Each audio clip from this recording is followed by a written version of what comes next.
जय हिंद। नमस्कार किसान साथियों। आज मैं आपको तरबूज, गर्मियों के लिए जो आप तरबूज करेंगे, लौकी, खीरा और करेला, तीनों पर एक विशेष चर्चा करने जा रहा हूं। साथ ही आपको यह बताऊंगा कि कैसे जो है आप किसी भी खेती में सफल हो। आज का अगर ये आप फॉर्मूला और शेड्यूल पूरा देख ले रहे हैं तो मुझे नहीं लगता कि आप किसी भी की खेती करें आप कभी फेल नहीं होंगे। पूरा गंभीर चर्चाएं होगी। साथ ही आपको यह बता दूं कि देखने में तो ऊपर से आपको लगा कि खर्चा बहुत ज्यादा हो जा रहा है, लेकिन अंत में जो है अगर आप शुरू की परिचर्याएं अच्छा कर लें तो आपको इतनी दवा और खाद डालने की जरूरत नहीं। बस मैं आपको सिखाने के मकसद से बता रहा हूं। हाँ, यदि जरूरत हो तो कौशल सीख के रहेंगे, कभी आप फेलेंगे, तुरंत उसका चलाइए। तो तरबूज पर पूरा फोकस होगा आज। इसी तरह की सारी चीजें लौकी और खीरा करेला पर भी आप कर सकते हैं, सेम होगा, लेकिन पूरा फोकस आज तरबूज पर करूंगा और साथ ही कुछ इधर उधर की बातें होगी। मैं आज की जो वीडियो है उसे 7 या 8 पॉइंट पर बनाने का कोशिश किया हूं। सबसे पहले आते हैं खेत की तैयारी। खेत की तैयारी आप कैसे करेंगे उस पर आएंगे। दूसरे बिंदु पर आएंगे समय। कौन सा समय आपके लिए उचित होगा, किस समय आप मैक्सिमम रेट पा सकते हैं। तीसरे नंबर पर किन किन बीजों पर आप दांव खेलें, देख लें।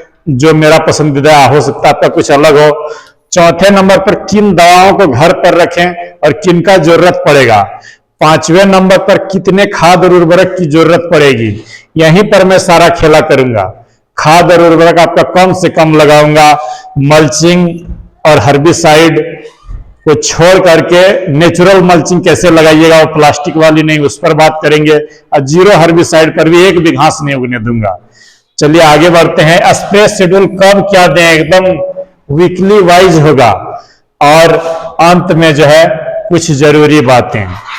सबसे पहले किसान साथियों, यहां पर मैं थोड़ा सा समय का चर्चा कर दूं कि आप ज्यादा लालच में न फंसे। अधिकांश किसान रमजान को टारगेट लेकर के करेंगे। आपको 1-2 मार्च शुरू वीक में, मार्च में तो आप निकाल नहीं पाएंगे, ज्यादा आगे तक करने गए और फंसे हैं। पुराने खिलाड़ी लोग निकाल लेंगे, लेकिन नए किसानों को मैं यही कहूंगा कि एकदम सेफ हैंड पर खेलें, सुरक्षित रहें और ज्यादा उत्पादन लें। अगेती करने जाएं, रोग बीमारी ज्यादा आएगा, कीड़े मकोड़े का अटैक ज्यादा होगा, स्ट्रेस में जाएगा पौधा। वैसा खेल ना करें। बीच मार्च में आपका फल ना निकले।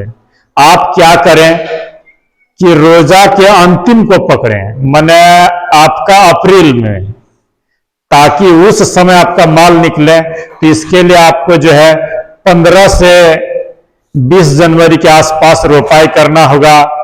आप जो है पौधा नर्सरी अपना कहीं से तैयार करवा लें। एक बात यहां बता दूं, अगर आप डायरेक्ट जमीन पर डाल रहे हो तो मोबाइल पर यह सर्च कर लें, जिस रात को न्यूनतम टेम्परेचर 13 डिग्री हो जाए, मान 13 से कम और नहीं हो रहा है, आप जमीन पर सीड सोइंग करिए, एक्सीलेंट होगा। चलिए आगे बढ़ते हैं। ये समय की बात होगी, एकदम बात गौर करिएगा। कभी सबका देखा देखी ना करें। आप खुद यूनिक है, खुद का रणनीति खुद बनाएं। आगे बढ़ते हैं। खेत की तैयारी पर हम आ रहे हैं। तो ये जो है, ये खेत की तैयारी करने से पहले मैं यहां पर आपको थोड़ा सा बता दूं, आपको इन समस्याओं का सामना करना पड़ेगा। जैसे ही पौधा आएगा, लाल कीड़ा आपके पौधे को चट कर जाएंगे और आप हानि में रहेंगे। तो इसका मैनेजमेंट आप कैसे करें। इल्ली के लिए आप कौन सी सस्ती और अच्छी दवाएं चलाएं। सफेद मक्खी को कैसे आप अपनी खेत से भगा पाएं, एकदम टू द पॉइंट सभी पर बातें होगी। ब्लाइट आए तो कैसे आप रोकेंगे। बिल्ट आए, जो सूखने की समस्या है, उसके लिए आप क्या करें। लीफ माइनर तरबूज में लगेंगे, उसके लिए आप क्या करें। उत्पादन अधिक हो तो कौन कौन सा स्प्रे आप लें। इन सभी बिंदुओं पर फोकस होगा। मैं आपको बार बार यही कहूंगा कि आज की वीडियो की टॉपिक्स को आप नोट कर लें। कोई खेती करें, इस वीडियो को अगर आप पूरा देख लें तो आपको घाटा कभी नहीं होगा, ये जान ले, उत्पादन मिलेगा ही। चलिए आगे बढ़ते हैं कि ये बीज पर। बीज मैं जो यहां लिस्टिंग किया हूं, सबसे पहले आते हैं, मैं यहां पर रखा हूं सागर सीड्स का मार्बल मिला है, सागर किंग मिले, जो मिले आप सागर सीड्स ले सकते हैं, अपना हिसाब से देख लें। ज्यादा कोशिश करें कि आइस बॉक्स जो लंबा ओवल आकार का होता है उसी का ले। तो पहला नंबर पर है सागर सीड्स, दूसरा नंबर पर है सिमोंस का बाहुबली। इसका जो बाहुबली का एक खासियत मैं यहां पर बता दूं कि इसमें गमी स्टेम ब्लाइट और बिल्ट नहीं आता है, तो आप इसका चूज कर सकते हैं यदि मिल जाए आपको तो। तीसरे नंबर पर आता है ननहुम्स का मैक्स, चौथे पर मैं रखा हूं कलश का कैंडी, पांचवें पर सिजेंटा का शुगर क्वीन, छठे पर जो छोटे किसान हो सस्ते में करना चाह रहे हो, इधर मैं अलग लिस्ट बना के रखा हूं, ये सकाटा का साटो, बेहतरीन क्वालिटी है, सस्ता बीज है, उससे भी सस्ता है नामधारी का 201, आप इसे लगा सकते हैं, 2 किलो के आसपास का फल होगा। यूनिसेम का काजल ले सकते हैं, नाव यू सीड्स का जो जन्नत है और सरस्वती गोल वाला उसको आप ले सकते हैं। मॉर्गन की भी सुनते हैं, अच्छा होता है, मैं कभी देखा ट्राई नहीं किया हूं। चलिए आगे बढ़ते हैं। ये हो गया बीज वैरायटी, नोट कर लीजिएगा, आपको जो भी मिल जाए उसको ही करेंगे। यहां पर मैं आपको एक यूनिक बात बता दूं कि बाकी किसान जितना बोले, मात्र मैं आपको 200 से 300 ग्राम में 1 एकड़ में उतना ही उत्पादन लेने की बात करूंगा। 300 ग्राम से ज्यादा बीज मेरे हिसाब से नहीं लगना चाहिए। मैं जो रणनीति अपनाऊंगा आप उसे देख ले, फिर बोलेंगे यहां पर आप 300 ग्राम गलत बता रहे हैं, लोग 1.5 किलो बता देता है और आप 300 बोल रहे हैं। तो चलिए आगे बढ़ते हैं कि खेत की तैयारी कैसे करें, कैसे बनाए बिना प्लास्टिक मल्चिंग का, बिना आपका ये का। मैं आपको बता दूं, अगर आपका खेत इस तरीके का आयताकार है जैसे भी हो, तो यहां पर पानी जाने के लिए आप 1.5 फीट का एक नाला बना दें, मेन नाला यही होगा आपका। और उसके बाद यहां से जो है ये डिस्टेंस रखे, एक क्यारी से दूसरे क्यारी की 6 फीट, ये 6 फीट रख रहे हैं। और ये देखिए 1.5 फीट का एक नाला यहां इस तरीके से खींच दें। इसी नाले पर आपको सारा खेला करना है, 6-6 फीट के डिस्टेंस पर इस तरह का नाला आप बना ले, इसी नाले पर हमें खेल करना है। सारा खेल हमारा यहीं पर होगा, यही आपकी सफलता की कहानी लिखेगी। ये 6 फीट आप 8 फीट भी रख सकते हैं, 5 से कम कदापि ना रखे, 6 ही ठीक रहेगा। और आपको जो थाले बनाना है गोल गोल आकार का, जितना मेरा पानी चलेगा इसी पर चलेगा, जो भी खाद चलेगा इसी पर चलेगा, पूरा खेत आपका खाली रहेगा। कम से कम खाद, कम से कम दवा और कम से कम पानी में उत्पादन लेने की बात करूंगा। कोई ड्रिप की जरूरत नहीं होगी और कोई मल्चिंग की नहीं। मैं जो मल्चिंग बताऊंगा वो एक्सीलेंट होगा। आप क्या करें, ये जो 1.5 फीट का नाला है, थोड़ा खेत से इधर आके 1.5 फीट व्यास का हर 4-4 फीट पर, ये यहां पर 4 फीट का डिस्टेंस रखे, एक थाला से, ये एक थाला से दूसरे थाला के बीच की दूरी जो होगी 4 फीट, यहां पर थोड़ा गड्ढा खोदे, देखिए इस तरह का आकार का आप गड्ढा खोद लें। इस गड्ढे का जो डायमीटर होगा वो व्यास 1.5 फीट होना चाहिए। 1.5 फीट का गड्ढे में आप इस गड्ढे में पूरा खेत में खाद देने की कोई जरूरत नहीं है। इस गड्ढे पर आप क्या करें, एक मिक्सचर भरिए, पूरा खेत आपका खाली रहे, लेकिन जोताई अच्छे तरीके से करके समतल करने के बाद इस तरह का करिएगा। आप क्या करें, उस गड्ढे पर लगभग 8 से 10 केजी गोबर भरना होगा, या केंचुआ खाद 3 से 4 केजी एकदम जरूरी है, बिना इसका संभव नहीं। गोबर जो है ट्राइकोडर्मा विरिडिस उपचारित हो, डीएपी, एमओपी, एसएसपी, जाइम, सल्फर और बोरोन। एक गड्ढे पर कोशिश करिएगा कि मेरा जो है ये 20 ग्राम डीएपी जाए, 10 ग्राम एमओपी जाए, 20 ग्राम एसएसपी जाए, लगभग 2 ग्राम उतना जाइम जाए, 3 से 4 ग्राम सल्फर चला जाए, 3 ही ग्राम भी, ज्यादा नहीं, 3 ग्राम सल्फर दें और 1 ग्राम बोरोन। इन सब को मिला करके आप जो है गोबर के साथ सबको मिक्स कर दें और रोपाई से 15 दिन पहले आप ये जो गड्ढा है, इस गड्ढे पर इस मिक्सचर को भर दे, एकदम फिल कर दें और हल्का पानी चला करके छोड़ दीजिए, ताकि जो भी रिएक्शन है वो यहीं पर मेरा हो जाए, वो मिल जाए अच्छी तरीके से। यहां पर मिट्टी भी मिक्स कर दीजिएगा और ये थाला बना के इस तरह आप रेडी कर लीजिएगा। जब भी पानी देने की बात आए किसान साथियों, तो इसी नाले पर आपको पानी, हेलीकॉप्टर डोज और फसल भुट्टी इसी नाले पर चलाना है। पूरा खेत आपका ये जो इलाका है पूरा सूखा रहेगा, और यहां पर मैं ना खाद डालूंगा ना पानी डालूंगा तो घास उगेगा ही नहीं। सिंपल सी बात है, घास नहीं होगा तो आपका जो है एकदम एक्सीलेंट होगा खेती। अब पानी भी कम जरूरत पड़ेगी, खाद भी बस आपको इन्हीं जगहों पर खाद लगाना है। तो इस रणनीति को अपनाइए, जरूर सफल होंगे। ये जो बीच का इलाका है, आप जो प्लास्टिक मल्चिंग कर करके परेशान रहते हैं, यहां पर आपको वो पराली लगाना है। पराली, बिचाली, धान की जो पौधा होता है उसे यहां पर पूरी तरीके से आप बिछा देंगे। एकदम आपका तरबूज, लौकी, खीरा जो भी कर रहे हैं एक्सीलेंट होगा। इस बीच में अगर आप पराली लगा दे रहे हैं तो 1 इंच से 1.5 इंच मोटी लगाइए, एक भी घास नहीं उग पाएगा बीच में, एकदम खेत क्लीन रहेगा आपका। तो इस तरह का खेत का तैयारी करें। गड्ढे की फिलअप करने की बात बता दिए, अब आगे बढ़ते हैं। ये आपका जो है, आप घर में कौन कौन सी दवाओं का स्टॉक रखें, कौन दवा जो है आपके पास रहना चाहिए, तो बस कुछ जरूरी दवाइयां बता रहा हूं। कॉन्फिडोर रहना चाहिए बायर का, रिजेंट एससी आपके पास होना चाहिए, एक तारा सिजेंटा का, बायर की सोलोमन, जाम्प, घराडा का काइट, इमामेक्टिन बेंजोएट अच्छा कंपनी का ले, सुमिप्रेम्ट जो है ये इंसेक्टिसाइड में इतना आपको लगेगा। फंगिसाइड में आपका M45 एकदम मस्ट है, COC मस्ट है, स्ट्रेप्टोसाइक्लिन मस्ट है, एंट्राकॉल यहां पर आपको चाहिए ही, एंट्राकॉल रखेंगे, रेडोमिल गोल्ड, करजेट और फ्लिक्स सुपर। जरूरत मुझे 1 2 3 4 ये 5 ही का होगा। ये सब जैसे करजेट हो गया, फ्लिक्स सुपर हो गया और एमए स्टार टॉप और नेटिव हो, जरूरत हो तो इन्हें चलाएंगे, नहीं तो घर पर ला के रखें। इतना दवाई आपके पास जरूरी है। आगे बढ़ते हैं किसान साथियों। अब आते हैं कि खाद और उर्वरक, ये बहुत इंपॉर्टेंट चीज है। जब ज्यादा उत्पादन लेने की बात हो तो आपको खाद उर्वरक एक्सीलेंट देना होगा। बगैर दिए आप उत्पादन नहीं ले सकते हैं और नहीं ले सकते हैं। जितना भी आप आज तक वीडियो देखें, अगर ये वीडियो और इस पोर्शन को आप फॉलो कर ले रहे हैं तो आपका दुगुना उत्पादन करवा के छोड़ूंगा। सबसे पहले तो बता दिए, गड्ढे में भरना है ह्यूमिक एसिड, गोबर। दूसरे नंबर पर चाहिए आपको ह्यूमिक एसिड, सरसों खल्ली, दही, गौमूत्र, छाछ, दूध, गुड़, अंडा। उसके बाद आपको चाहिए डॉक्टर किशन चंद्रा का इनहेंसर, मनुष्य के जो पीने की विटामिन होती है पोलीबियन वो चाहिए, ग्लूकॉन डी।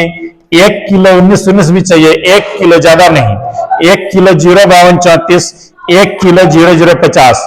अगर आपको मिल जाए क्या बोलते हैं 11 मिला का तो ये तीनों लेंगे, और नहीं तो फिर एरिज या महाधन का लीजिएगा। अगला जो है पीआई का बायोविटा, एकदम मस्ट है किसान साथियों। नाम जो मैं बोल रहा हूं नाम से ही ले, कभी कंपनी ना बदले, नहीं तो आप बोलेंगे ये आदमी भी गलत गलत से बताता है। डीएपी आपका ज्यादा नहीं चाहिए। शुरू में जो गड्ढों की भराई करेंगे बेसल में, उसमें आपको 30-40 किलो लग जाएगा, और इसमें भी लगभग हमको 2 बार में 30 किलो के आसपास लगेगा। मैंने 60 किलो डीएपी में आपको उत्पादन ले आने की बात करूंगा। एमओपी ले लगभग 50 किलो, एसएसपी 100 किलो आपको लेना ही होगा। बोरोन 1 किलो लीजिएगा, टाटा का मिल जाए तो अच्छा है, और नहीं तो एरिज का लीजिएगा। आगे बढ़ते हैं। कैल्शियम आपको चाहिए ही चाहिए, तो उसके लिए यहां पर छाछ में बता दिया हूं, दूध बता दिया हूं, लेकिन फिर भी कुछ कैल्शियम लेना होगा। और इन दोनों का जो एक कॉम्बो होता है 11 मिला नाइट्रोबोर, सबसे सस्ता सबसे अच्छा, आप इसे ले सकते हैं 60 रुपया किलो में, ये दोनों मिल जाएगा आपका। जिंक चाहिए आपको, मैग्नीशियम चाहिए। बिना इतना खाद का आपका उत्पादन नहीं मिलेगा, और नहीं मिलेगा आप गौर कर लीजिएगा। आगे अगर हम बढ़े तो चलिए, ये हो गया, नोट कर लीजिएगा, एक बार फिर रिपीट कर दे रहे हैं। गोबर, ह्यूमिक एसिड, सरसों खल्ली, दही, गौमूत्र, छाछ, दूध, गुड़, अंडा, enhancer, Polybion, Glucon D, 1919 05234 0050, Biovita, DAP, MOP, SSP, boron, calcium, zinc, magnesium, ये नाइट्रोबोर बोले तो। आगे बढ़ रहे साथियों, ये हमारा हो गया। अब बोलेंगे इन खादों को हम ये देंगे कैसे। तो इन खादों को देने के लिए आपको मैं एक बात बता दूं, एकदम जो है वीक हिसाब से देखिए, फर्स्ट, सेकंड, थर्ड, 4, 5, 6, 7, 8, 9, ये 9 सप्ताह में ही आपको पोषण पूरा करना होगा। पहले सप्ताह जैसे ही आपका अंकुरण हो, लाल कीड़ा आपका खाने के लिए तैयार बैठेगा।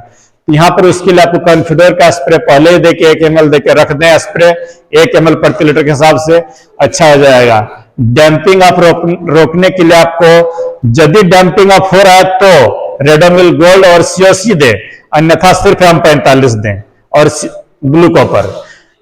और पोषण इस सप्ताह जो एकदम 1 ग्राम देंगे, छोटे पौधे हैं ज्यादा कभी ना दे। ह्यूमिक एसिड 1 ग्राम, आपका 19-19 1 ग्राम और बायोवीटा 1 ml और हल्का हल्का स्प्रे दें। दूसरे सप्ताह आपको जो लेना है कॉन्फिडोर प्लस एक्तारा, क्योंकि लाल कीड़ा का अटैक बढ़ेगा तो ये दोनों आपको दें, थोड़ा ज्यादा दें ताकि जड़ों में भी चल जाए। और यहां पर एक स्पेशल कॉम्बो मैं बता रहा हूं जो रोग बीमारी पोषण सब मेंटेन करेगा। 0050 ले आप 2 ग्राम, सल्फर 2 ग्राम, M45 3 ग्राम और तीनों को मिला करके आप हल्का स्प्रे लें। अगला सप्ताह जो तीसरा सप्ताह आप लें कॉन्फिडोर प्लस रिजेंट SC, आपका कोई कीड़ा इल्ली फिल्ली कुछ नहीं आएगा। और 0-34 ह्यूमिक एसिड और बायोविटा, 0-34 2 ग्राम, ह्यूमिक एसिड 1 ग्राम और बायोविटा 2 ml। और यहां पर फंगीसाइड आपको लेना होगा रेडोमिल गोल्ड, सीओसी और बैक्टीसाइड स्टेप्टोसाइक्लिन। आपका अगर ये पहला 3 सप्ताह आप अच्छी तरीके से कर ले रहे हैं तो ये सब उतना मायने नहीं रखेगा और आपका कीड़ा और फंगस से आपका पौधा संपूर्ण सुरक्षित रहेगा। बात आता है कि यहां पर हमें बढ़वार भी लेना है, इसलिए हर सप्ताह देखिएगा एक जो है वाटर सोल्यूबल फर्टिलाइजर का मैं स्पेशल जरूर डाला हूं। तो इस सप्ताह का जो तीसरा सप्ताह में 0-34 ह्यूमिक एसिड और बायोविटा और फंगिसाइड ये हो गया। चौथा सप्ताह में जरूरी हो तो इंसेक्टिसाइड दे और नहीं तो थोड़ा थोड़ा जड़ में जरूर दे दीजिए। कॉन्फिडोर और एक्तारा को मिला करके 1 ग्राम कॉन्फिडोर 1 ml और 1 ग्राम एक्तारा मिला करके आप जड़ों में दे दें। व्हाइट फ्लाई और बाकी रस्सू से कीड़े से आपका पौधा वैक्सीनेटेड हो जाएगा, कोई प्रॉब्लम नहीं होगा। और यहां पर आपको एंट्राकॉल का 2 से 3 स्प्रे आपको लेना ही होगा पौधे को हरा भरा और बढ़वार बढ़ाने के लिए। मत सोचिए फंगिसाइड बता रहे हैं, एंट्राकॉल 3 ग्राम प्रति लीटर के हिसाब से आप स्प्रे दे दें। बात रह गया अब हमें फूल फल की ओर ध्यान देना होगा, तो इस सप्ताह आपका इसाबियन, एंट्राकॉल और बोरोन का स्प्रे ले। फिर अगला सप्ताह 0-34 ह्यूमिक एसिड और बायोविटा का स्प्रे ले। इसके बाद फिर इसाबियन, एंट्राकॉल और बोरोन का ले, ह्यूमिक एसिड बायोविटा 0-34। ये जो 3 सप्ताह आप अगर इस तरह का दे दें मैंने खाना और ये, तो आपका पौधा आप रोक नहीं पाएंगे। यहां पर मैं बता दूं इंसेक्टिसाइड में ये सप्ताह अगर आप छोड़ भी दे, यहाँ तो जड़ में दिए हैं, ये सप्ताह कुछ ना भी दे तो चलेगा, लेकिन यहाँ पर आपको जब छोटे छोटे फल बनने लगे तो सोलोमन और जंप का स्प्रे लीजिएगा। कितना लीजिएगा ना, 1 टंकी में 15 ml सोलोमन और 2 ग्राम जंप, 1 टंकी का बात बोल रहा हूं, मिला करके आप स्प्रे कर दिए। सुबह के समय करिए, फल मक्खियां नहीं आएंगे। हाँ किसान साथियों, अगर आप पैसा लगाना नहीं चाहते हैं तो मेरा खीरा की वीडियो में जाकर के देखिएगा कि फल मक्खी ट्रैप कैसे बनाया जाता है। दुनिया का किसी भी कंपनी से मेरा वो घरेलू ट्रैप बेहतरीन है और 100% कारगर होगा। आपका एक भी फल खाना नहीं होगा, चाहे खीरा रहे या तरबूज रहे। अगर आप मेरा उस ट्रैप को बना रहे हैं तो जाकर के देख लीजिएगा। अगस्त सितंबर महीना में मैं डाला था, बनाने की संपूर्ण विधि डाला हुआ है। तो वो ट्रैप आप जरूर 1 एकड़ में लगभग 30-40 लगा दे, क्योंकि खर्च तो है नहीं। यहां पर एक स्प्रे आप जरूरत हो तो नेटिवो का मार के रख दीजिए, अच्छा हो जाएगा। अगला इंसेक्टिसाइड में ये जो है मेरा, ये 7वें सप्ताह पर आप काइट ले सकते हैं, जरूरी हो तो, अगर दिख रहा व्हाइट फ्लाई तो, नहीं तो न लें। और बाकी ये पोषण तो बता ही दिए। फिर अगर ये क्या बोलते हैं फंगिसाइड में एमी स्टार टॉप भी आप 1 ml दे करके प्रिवेंटिव में रख दीजिए, कोई बीमारी नहीं होगा। तो ये रहा स्प्रे शेड्यूल आपका। इसमें मैं कुछ बातें जरूर जोड़ दूं। 1 सप्ताह में 3 स्प्रे बताया हूं, 1 दिन छोड़ छोड़ करके। पहले दिन इंसेक्टिसाइड, फिर 1 दिन छोड़ करके फंगिसाइड, फिर 1 दिन छोड़ करके आपका पोषण कम्बो। आपका कुल मिला करके 24 या 25 स्प्रे पूरा क्रॉप अवधि में लेना होगा। अगर दम है तो खेती करिए, नहीं तो जा करके कहीं किसी का गुलामी करिए, बेहतर होगा। अगर आप आलसीगिरी करेंगे तो खेती आपके लिए एकदम नहीं है, एकदम नहीं है। सुन ले, इतना स्प्रे आपको लेना ही होगा, चाहे कोई फसल रहे, कभी खराब नहीं होगा। लेकिन शुरुआत अगर 3 दे दे रहे हैं तो इधर इंसेक्टिसाइड और फंगिसाइड का मैं देखा कि जरूरत नहीं पड़ती है, लेकिन तथापि मैं आपको बता करके रख दे रहा हूं। आगे बढ़ते हैं किसान साथियों। ये तो मेरा हो गया कि मल्चिंग, और ये बोलते हैं मल्चिंग यहां पर बता दिए कि इस जो बीच का स्पेस है यहां पर आप पराली डाल दें, ये आपका ये हो जाएगा। यहीं पर मैं आपको जोर दे रहा हूं, ये आपका हर्बिसाइड 1 ग्राम नहीं लगेगा, वो खर्चा प्लास्टिक मल्चिंग के खर्चे में आपका सारी दवाई और खादें आ जाएगी। बाकी आपकी मर्जी, जिसको फॉलो करना चाहते हैं करिए। मैं तो बस कोशिश में ही हूं कि आपको अच्छा से अच्छा चीजें बता दूं कि सस्ते में कैसा होगा। शुरू में तो मेरे चैनल अगर आप विजिट करेंगे तो बोलेंगे बहुत दवा और बहुत खाद बता रहा है, लेकिन शुरुआत अच्छा कर ले तो बाद में जरूरत नहीं पड़ती है। लेकिन बस मैं आपको महारत हासिल कराने के लिए सब बातें बता रहा हूं। यहां पर बता दो कि पोषण की अगर बात शुरू में अगर आप दे के रख दिए जड़ में वो, अब स्प्रे में वो दे रहे हैं, तो यहां पर आपको ये लगभग 15वें दिन और 25वें दिन, 40वें दिन और 50वें दिन, ये 4 दिन आप अपने खेती पर फॉलो करिएगा।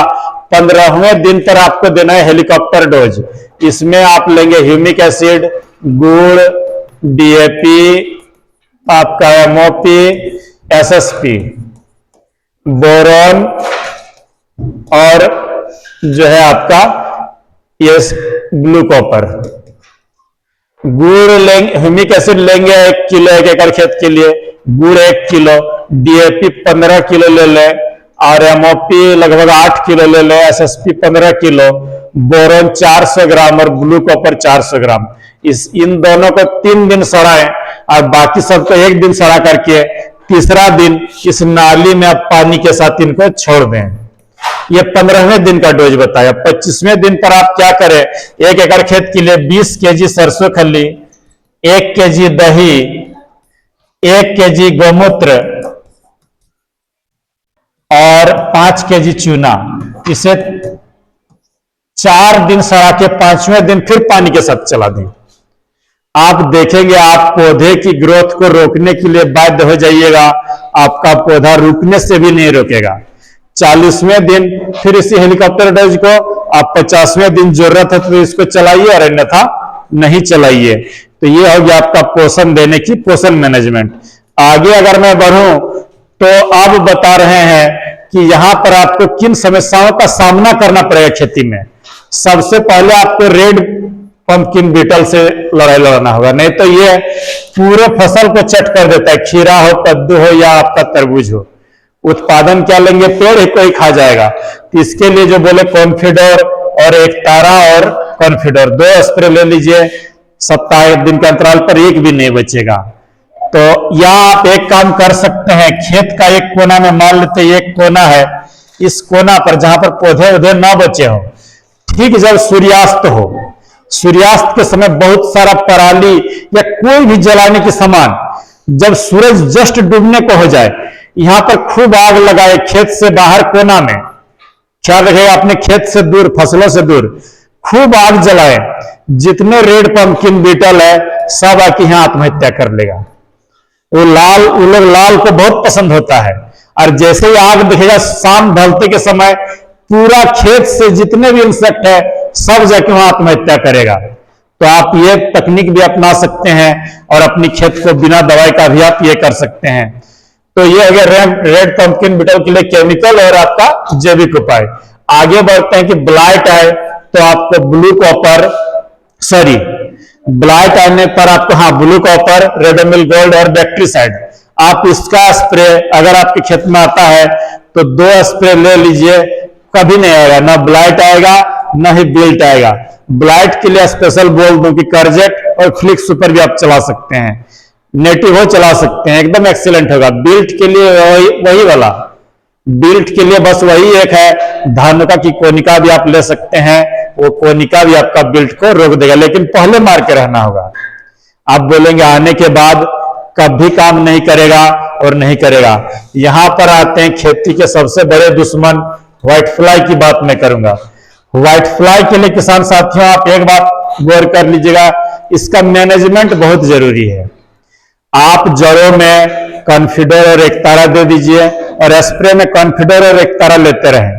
खेत में यदि आपका व्हाइट फ्लाई दिख जाए तो आप मेरा जो ये है, ये देने के बाद आपका क्या बोलते हैं, ये कॉन्फिडर एकतारा जड़ में दे दिए हैं, ऊपर में आप यदि फूल फल नहीं आ रहा है तो मोवेंटो एनर्जी या ओडी, मोवेंटो ओडी या एनर्जी जो मिले इसका स्प्रे लीजिए, या तो काइट और फिर कभी काइट का ले लीजिए, नहीं तो उलाला प्लस आपका जो है इमिडा ले सकते हैं। आपका एकदम जो है ये खेत से भागने के लिए बाध्य होगा, मरने के लिए बाध्य होगा। यहां पर जैविक में एक अच्छा उपाय जो इस साल मुझे मिला है, हिमालय का हिम शेल्टर। हिम शेल्टर, ये हिम शेल्टर जो है एक्सीलेंट आया है एकदम, नीम तेल के साथ इसको देके आप मार दीजिए, आपका खेत से एक भी व्हाइट फ्लाई नहीं रहेगा। आप जो है केमिकल में लियोनिस ले सकते हैं, पारिजात कंपनी का, आप SLR 525 ले सकते हैं, पेगासस प्लस जंप ले सकते हैं, जो आपको मिल जाए इन सभी से आप ही करिए। ये जो रोनफेन है उसका भी एक्सीलेंट रिजल्ट है, त्रिदेव भी ले सकते हैं, लेकिन सबों से अच्छा मुझे यही लगा कि जड़ में एक तारा और इमिडाक्लोरोपिड दे दें और ऊपर में इसका स्प्रे कर दीजिए नीम तेल के साथ। अच्छा सा स्टिकर दे करके आप ये करिए।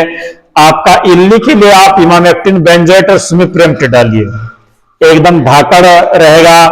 ये लीफ माइनर अगर आपके खेत में दिख रहा है तो जड़ों में आप अगर इमिडाक्लोरोपिड प्लस एक तारा डाल दे रहे हो, या काइट का सिस्टमिक दवा देना पड़ेगा, बस यही ख्याल रखिएगा। काइट मारिए, लीफ माइनर, व्हाइट फ्लाई, सारा चीज इससे दूर रहेगा, आपका खेती बच जाएगा। लेकिन जो मैं शेड्यूल बता रहा हूं, अगर आप हर वीक वैसा स्प्रे देंगे तो ये लीफ माइनर वगैरह, ये व्हाइट फ्लाई, इल्ली कुछ आएगा ही नहीं। आगे आते हैं किसान साथियों, अगर मकड़ी दिख जाए खेत पर तो आप क्या करें, लाल, सफेद, हरा, काला, पीला, जो मकड़ी दिखे आप ओमाइट प्लस कॉन्फिडर, एक ओमाइट 2 ml और कॉन्फिडर 1 ml दे करके आप स्प्रे कर दीजिए, देखेंगे आपका जो है मकड़ियां नष्ट हो जाएगी। तो ये हो गया आपका ये। आगे बढ़ते हैं कि आप क्या करें। मैं खेती के लिए आपको एक बस मूल मंत्र बता दे रहा हूं, सुबह शाम रोज मॉनिटरिंग करें कि देखें कहीं फंगस तो नहीं दिख रहा है, कीड़ा तो नहीं हो रहा है, पानी की कमी या अधिकता तो नहीं है, और कोई एक्स्ट्रा समस्या तो नहीं है। वो सब आपको मॉनिटरिंग करना होगा, तब ही खेती अच्छा होगा। आप बरहार पर रोकने के लिए कि फूल फल मेरा ज्यादा है, यहाँ पर लियोनिस और कल्टार मारने की जरूरत नहीं, आप हेक्साकोनाजोल का 2 ml देकर के स्प्रे कर देंगे, बरवार लताएं रुक जाएगी। चूंकि इतना खाना दीजिएगा तो बढ़ेगा भी ज्यादा। फूल फल के लिए आप दूध, गुड़, अंडा का इस्तेमाल कर सकते हैं। मेरा चैनल पर जाकर के आप जो है वो बैगन में फूल बढ़ाने के 5 मूल मंत्र है, उस वीडियो को देख सकते हैं। हेलीकॉप्टर डोज बनाने के लिए शिमला में दूसरी खाद, उसे देख सकते हैं। इनहेंसर और पोलिबियन का अलग से वीडियो आपका बना हुआ है, आप उसे देख सकते हैं। फूल फल बढ़ाने के लिए आपको जिंक और मैग्नीशियम देना ही होगा किसान साथियों। तो ऐसी रणनीतियां अपनाइए जो आपकी खेती को कभी घाटे की ओर न आने दे। यहां पर मैं आपको बता दूं कि अगर अच्छा लगा हो वीडियो, अगर आपके उत्पादन में सहायक हो लाने के लिए, तो 1-2 किसान साथियों को जरूर भेज दीजिएगा, ताकि मेरा भी 2-4 सब्सक्राइबर बढ़ जाए। अंत में आपको मैं यहाँ पर एक छोटी सी घटना का चर्चा कर दे रहा हूं। मैं आपको यह बात बता दूं कि अगर आप हमसे जुड़ना चाहते हैं तो नंबर लाइव सेशन पर दिया हुआ है। यहां पर मैं बता दूं एक छोटी सी घटना कि आज से ठीक 3 माह पहले हिमाचल प्रदेश के अश्विनी कुमार जी को मैंने बताया था कि अश्विनी जी ने खुद मुझे ऑफर किया था कि सर अगर आप मुझे कंटिन्यू मॉनिटरिंग करिए तो कुछ मेहनताना दे दूंगा। मैंने कहा चलिए अच्छी बात है। हम दोनों में 1500 रुपया, मतलब 500 रुपया प्रति माह, एक क्रॉप पर 1500 रुपया पर चर्चा हुआ। अश्विनी जी को मैंने सारा डिटेल भेज दिया। डिटेल भेजने के बाद फिर बीच में कांटेक्ट नहीं हो पाया हम दोनों में। एकाएक जब उनको सारा लिस्टिंग करके भेज दिया, उन्होंने मुझे कल सुबह 1010 रुपये एकाएक भेज दिया। मैं तुरंत अश्विनी जी को कॉल लगाया तो बोला नहीं सर, आपके दवाओं से मुझे कुछ रिजल्ट मिला और आगे आपका वॉच लेना चाहता हूं। मैंने साफ मना कर दिया कि अश्विनी जी ऐसा नहीं हो सकता है। अश्विनी जी भी ये वीडियो देख रहा है कि जब मैं खटूंगा नहीं, एक दिन तो सिर्फ आपका शेड्यूल दिया, तो मैं वैसा पैसा कभी आपसे नहीं लूंगा। तुरंत उनके पैसे को उनके खाते में रीसेंड कर दिया। आपको एक बात यहां पर मैं जोड़ दूं, अगर आप चाहते हैं कि नहीं हमसे जुड़े, तो मैं मई महीना से 15 किसान साथियों को अपने साथ जोड़ूंगा, उनसे कुछ शुल्क भी लूंगा, क्योंकि अगर आपके साथ मैं दिन रात खटूंगा तो कुछ लेना ही पड़ेगा। आपका खेत जाके वॉच करूंगा, हर सप्ताह क्या स्प्रे दें, कौन सा चीजें आपकी अच्छी रहे। अगर आपको उत्पादन मिले तो आप अपनी श्रद्धा से जो दे देंगे वो मैं रख लूंगा, लेकिन अनैतिक पैसा मैं कभी नहीं लूंगा। बस मेरा एक ही ध्येय है कि आप मेहनत करके कमाइए, कभी भी किसी को ठगने का प्रयास न करें। और कुछ साथियों को इसी क्रम में 15-16 साथी को जरूर जोड़ूंगा मई में। अगर आप इच्छुक हो तो हमसे जुड़ सकते हैं, लेकिन वो चार्जेबल रहेगा, बस भीड़ को रोकने के लिए। ऐसा कदापि ना सोचे। मैं हरदम आपके साथ YouTube पर, अपने WhatsApp पर जुड़ा रहूंगा। रोग बीमारी जो भी आप बताएंगे मैं आपका ट्रीटमेंट करने के लिए तैयार रहता हूं। ऐसा ना सोचे कि वो चार्जेबल इसलिए रहेगा, यदि आप बार बार फेल हो जा रहे हैं तो आपको उंगली पकड़ के चलने के लिए सिखाऊंगा, बस इसलिए, ताकि आप आत्मनिर्भर बन सके। तो चलिए मिलते हैं एक नई वीडियो पर। धन्यवाद, नमस्कार, जय हिंद।